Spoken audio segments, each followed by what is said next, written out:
Cults are some of the most disturbing and fascinating phenomena in human history. From Jonestown to Heaven's Gate, from obscure communes to mass movements with thousands of members, cults reveal something unsettling. They're not built on crazy people. They're built on ordinary people, drawn into extraordinary systems of control. The psychology of cults is not just about strange rituals or charismatic leaders, it's about human vulnerability itself. Every cult begins with a leader. But not just any leader, a figure who exudes certainty in uncertain times. When people feel lost, scared, or alienated, this figure provides simple answers to complex problems. Charismatic leaders are skilled at projecting confidence, even when their ideas are bizarre or contradictory. And this works because humans crave authority. We're wired to look for guidance, especially when life feels overwhelming. The cult leader becomes not just a teacher, but a savior. People don't join cults because they're brainwashed from the start. They join because the leader makes them feel seen, understood, and chosen. The next step is isolation. Cults create an us versus them worldview. Outsiders, family, friends, society at large are painted as corrupt or dangerous. Only the group is safe. This doesn't always mean physical isolation. Sometimes it's emotional, discouraging contact with loved ones, limiting access to outside media, or framing doubts as betrayal. Psychologists call this thought reform, controlling the flow of information until the cult becomes the only lens through which members see reality. Over time, members stop trusting their own judgment and rely entirely on the group. The outside world feels hostile. Leaving becomes unthinkable. From there, dependency begins to take root. New recruits are love-bound with affection and belonging, then that warmth is withdrawn the moment loyalty wavers. This creates a cycle of reward and punishment that ties members emotionally to the leader. People become afraid not just of leaving, but of losing the group's approval.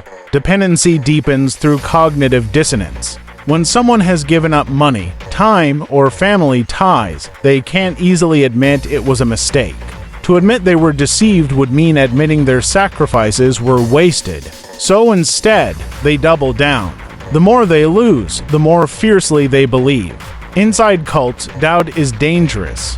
Dissenters are silenced, ridiculed, or punished.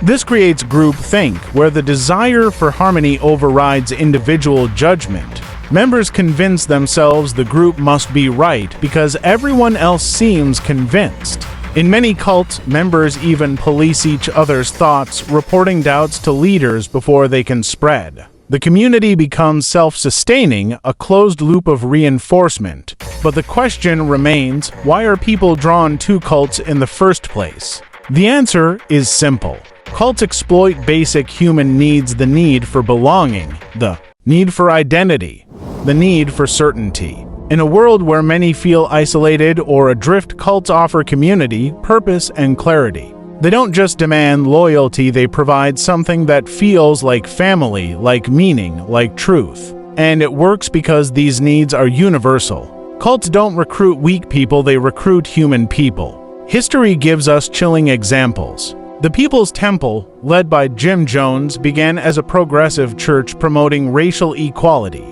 For many, it offered genuine community and hope. But over years of manipulation, Jones turned his followers into prisoners of loyalty, ending in the horrific Jonestown Massacre, where over 900 people died in a mass suicide murder. The Heaven's Gate cult, led by Marshall Applewhite, convinced its members to abandon their families and even their identities. In 1997, 39 members died in coordinated suicide, believing they would ascend to a higher level of existence aboard an alien spacecraft. Even seemingly harmless groups can slip into cult-like behavior. Some self-help movements, multi-level marketing schemes, and new religious communities use the same tools: isolation, dependency, groupthink, and the slow erosion of critical thinking.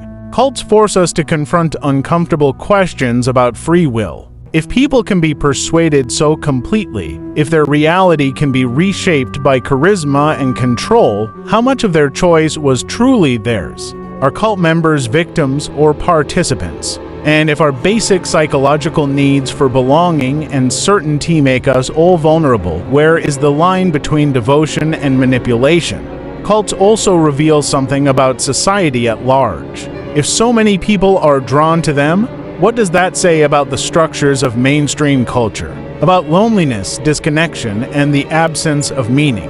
Perhaps cults aren't just fringe anomalies, they're extreme reflections of the voids that already exist in modern life. In the end, the psychology of cults is not about monsters or fanatics. It's about ordinary people seeking purpose, connection, and clarity, finding it in dangerous places. What makes cults terrifying isn't how strange they are, it's how familiar. Because the same psychological levers cults pull, the hunger for belonging, the fear of being wrong, the need for meaning, exist in all of us. Cults remind us of a sobering truth: the human mind is powerful but profoundly vulnerable. And sometimes the line between faith and fanaticism, between devotion and destruction, is thinner than we'd like to believe.